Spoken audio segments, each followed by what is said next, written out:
Sebelum membahas hadis yang pertama tentang khilafah, simak terlebih dahulu kesalahpahaman Abu Yahya Badrussalam LC, seorang ustadz dan dai salafi, pendiri Radio Roja, dan juga salah satu pendiri Roja TV. Maka khilafah bukan tujuan dakwah kita. Rasulullah SAW ketika berdakwah di kota Makkah, apa pernah kita dapat riwayat Rasulullah SAW yang selalu digembar-gemborkan tegakkan khilafah? Tidak ada. Bahkan ketika Rasulullah hijrah kota Madinah, apakah yang pertama kali menegakkan khilafah atau bangun masjid? Bangun masjid dulu. Ya akhi, ya. Banyak orang gulu berlebihan dalam masalah khilafah itu. Ya, jangan khilafah jadikan tujuan dalam dakwah. Tujuan dalam dakwah itu mengikuti dakwah para nabi dan rasul. Apa itu? Tauhid, supaya mereka manusia Hadis yang pertama, hadis sahih yang diriwayatkan oleh Imam Bukhari, Imam Muslim, Imam Ahmad, dan Imam Ibnu Majah dari Abu Hurairah radhiyallahu anhu, bahwa Rasulullah SAW bersabda kepada para sahabat, "Kanat banu Israil tasusuhumul anbiya, kullama halaka nabiyyun khalafau nabi, wa innahu la nabiyya ba'di, wa satakunu khulafa'u takthur. Qalu fama ta'muruna?" Walafu bibayatil awwali fal awwal wa a'tuhum haqqahum fa innallaha sa'iluhum amma astarahum. Dahulu Bani Israel selalu dipimpin oleh para nabi. Setiap kali seorang nabi wafat, maka nabi yang lain akan menggantikannya. Dan sungguh tidak ada nabi lagi setelahku, namun akan ada banyak khalifah. Para sahabat bertanya, "Apa yang engkau perintahkan kepada kami?" Rasulullah menjawab, "Laksanakan baiat satu persatu, dan berikanlah kepada mereka hak mereka, karena sesungguhnya Allah akan meminta pertanggungjawaban mereka tentang apa yang telah diamanatkan kepada mereka." Dalam hadis tersebut dijelaskan bahwa pada zaman para nabi, kaum muslim dipimpin oleh nabi-nabi.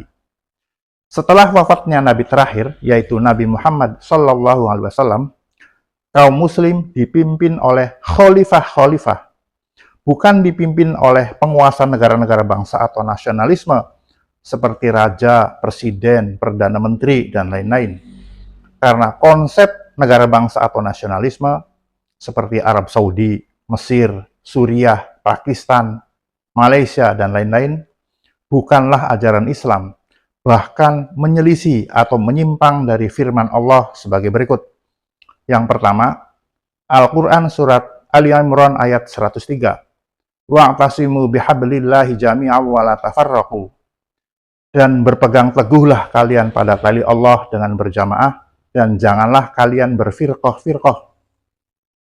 Yang kedua, Al-Quran Surat Asy-Syura ayat 13. Aqimud dina wa la tatafarraqu fih.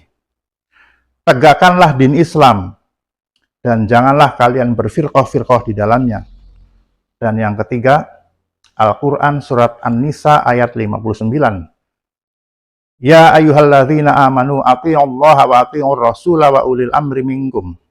Wahai orang-orang yang beriman, taatilah Allah dan taatilah Rasul dan ulil amri di antara kalian. Dalam ayat-ayat tersebut, Allah memerintahkan kaum muslim untuk menegakkan din Islam dengan berjamaah atau bersatu di bawah kepemimpinan seorang ulil amri, yaitu pemilik kekuasaan atau pemerintahan, yang dalam hal ini adalah khalifah dan jabatan-jabatan di bawahnya, dan melarang kaum muslim untuk berfirqah-firqah atau berpecah belah. Sedangkan konsep negara bangsa atau nasionalisme justru memecah belah kaum muslim ke dalam negara-negara bangsa atau nasionalisme. Dalam hal ini perlu saya tegaskan bahwa negara bangsa atau nasionalisme adalah firqah atau pecahan, karena menjadi wadah atau tempat bagi perpecahan kaum muslim. Ini perlu saya sampaikan karena masalah firqah ini berkaitan erat dengan pembahasan hadis yang ke-13 dalam video ini. Kemudian dalam hadis tersebut, Rasulullah SAW memerintahkan kaum muslim, dalam hal ini para sahabat, untuk berbaiat atau berjanji setia kepada khalifah-khalifah satu persatu, yaitu berbaiat untuk mendengar dan taat semaksimal kemampuan sebagaimana dijelaskan dalam banyak hadis tentang baiat, dan antara lain seperti yang diamalkan oleh Ibnu Umar radhiyallahu anhu ketika berbaiat kepada Khalifah kelima Bani Umayyah, sebagaimana disebutkan dalam hadis sahih yang diriwayatkan oleh Imam Bukhari dan Imam Malik dari Abdullah bin Dinar. Inni uqiru bisami wa ta'ati li abdillahi abdil maliki amiril mu'minina ala sunnatillahi wa sunnati rasulihi mastata'tu. Sesungguhnya aku berikrar untuk mendengar dan taat kepada hamba Allah, Abdul Malik, pemerintah orang-orang beriman, berdasarkan sunnah Allah dan sunnah Rasulnya semaksimal kemampuanku. Rasulullah SAW memerintahkan kaum muslim untuk berbaiat kepada khalifah-khalifah satu persatu. Pada hakikatnya, beliau memerintahkan kaum muslim untuk menegakkan khilafah. Karena dengan berbaitnya kaum muslim kepada khalifah, maka tegaklah khilafah. Sebaliknya, tanpa adanya baiat kaum muslim kepada khalifah, maka runtuhlah khilafah. Sabda Rasulullah SAW kepada para sahabat ini merupakan dalil utama tentang wajibnya menegakkan khilafah, yang kemudian oleh para sahabat ditindaklanjuti melalui ijma atau kesepakatan para sahabat untuk membaiat atau mengangkat Abu Bakar As-Siddiq radhiyallahu anhu sebagai khalifah yang pertama menggantikan kepemimpinan Nabi Muhammad SAW yang telah wafat. Jadi, khalifah adalah jabatan penerus kepemimpinan Nabi Muhammad SAW setelah beliau wafat, atau dengan kata lain, khalifah adalah jabatan kepala pemerintahan bagi kaum muslim setelah wafatnya Nabi Muhammad SAW. Untuk lebih memudahkan memahami hadis yang pertama ini, pemirsa dapat melihat tabel berikut.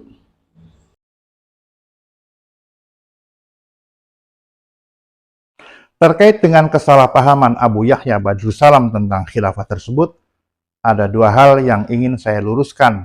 Yang pertama, Badrussalam mengatakan bahwa khilafah bukanlah tujuan dakwah salafi, karena Rasulullah SAW ketika berdakwah baik di Mekah maupun setelah hijrah di Madinah tidak pernah menegakkan khilafah. Perkataan Badrussalam tersebut menunjukkan bahwa dia tidak paham khilafah tapi bicara khilafah, akhirnya keliru alias ngawur. Rasulullah SAW selama hidupnya memang tidak pernah menegakkan khilafah, karena seperti yang saya sudah jelaskan, khalifah dalam sistem khilafah adalah jabatan penerus kepemimpinan Nabi Muhammad SAW setelah beliau wafat. Jadi, khalifah itu bukan dijabat oleh Nabi. Bahkan ketika Nabi Isa alaihissalam turun kembali ke muka bumi, beliau tidak menjadi khalifah. Yang menjadi khalifah adalah Imam Mahdi yang berasal dari keturunan Quraisy.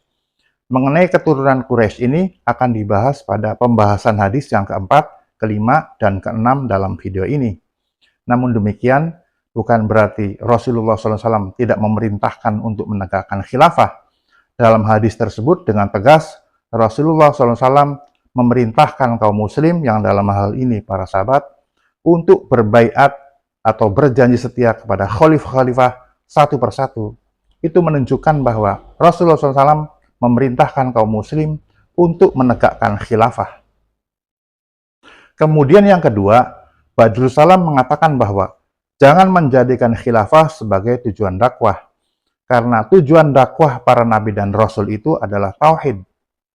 Perkataan Badrussalam tersebut menunjukkan bahwa dia benar-benar tidak paham khilafah. Justru dakwah khilafah itulah dakwah tauhid yang utama, karena dengan khilafah kalimat Allah ditinggikan setinggi-tingginya. Seluruh syariat Islam ditegakkan di muka bumi, dan segala macam kesyirikan dan kemaksiatan diperangi. Sebaliknya, dakwah tauhid dengan menolak khilafah itu namanya dakwah yang tidak jelas arahnya. Kaum muslim mau dibawa kemana?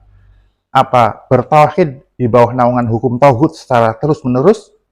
Jika menyetujui hal itu berarti telah berbuat syirik akbar, karena menyelisih atau menyimpang dari firman Allah sebagai berikut.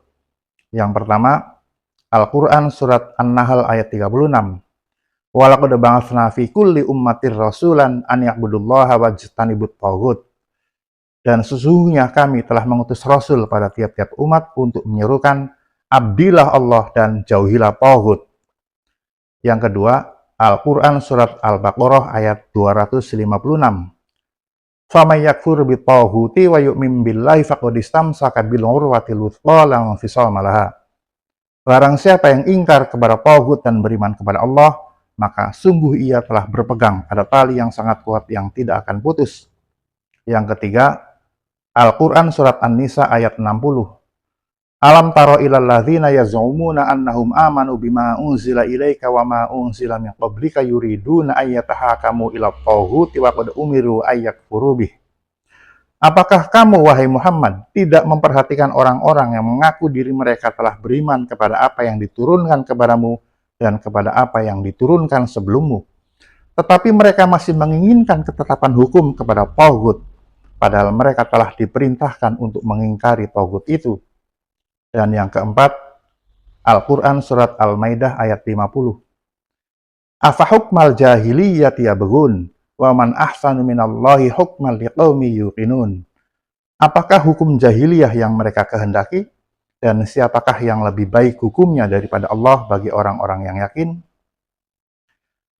Menyetujui hukum taghut berarti kebalikan dari ayat-ayat tersebut, yaitu mengabdi kepada taghut dan menjauhi Allah, ingkar kepada Allah dan beriman kepada taghut, serta menjadikan hukum jahiliyah atau hukum buatan manusia sebagai tandingan atau ilah selain Allah. Itu jelas merupakan perbuatan syirik akbar. Adapun mengenai taghut ini, sudah saya bahas secara rinci dalam video saya yang lain yang saya beri judul 6 pentolan taghut yang wajib diketahui oleh setiap muslim.